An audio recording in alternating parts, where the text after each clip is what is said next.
And let me just say this, because I don't know if I'm going to get the chance to say this in another venue where it will matter this much.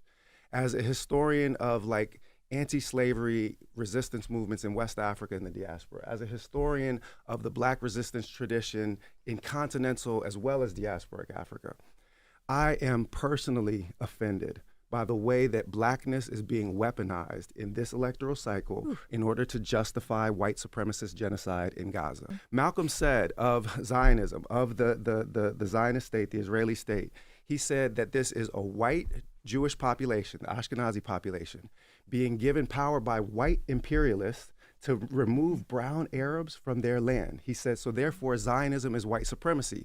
In 1979, Open Letter to the Born Again, James Baldwin said the same thing. He said the state of Israel was not created for the salvation of the Jews, it was created for the salvation of Western interests, okay? So when you go through Kwame Ture, Malcolm X, James Baldwin, Toni Morrison, Angela Davis, Assata Shakur, these are all people that cited the Palestinian resistance movement, not even to bring in the Africans, right? Not to mention Nelson Mandela, not to mention Thomas Sankara, who talked about Zionism as being the face of imperialism in the Middle East, right? This is what the Black radical tradition taught me. And the Black radical tradition taught me that if we weaponize our Blackness in favor of white supremacy, then we become apostates from Blackness itself, because Blackness is not a race. It is an oppositional ideology to white supremacy. I'm a historian of Africa by training.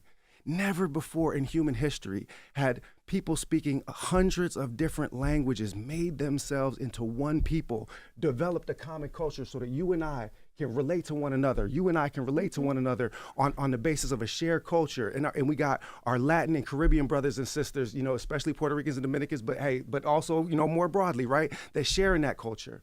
That is a miracle. It's never happened before in human history, because what happened is that an oppositional identity to white supremacy came into being, and that is us.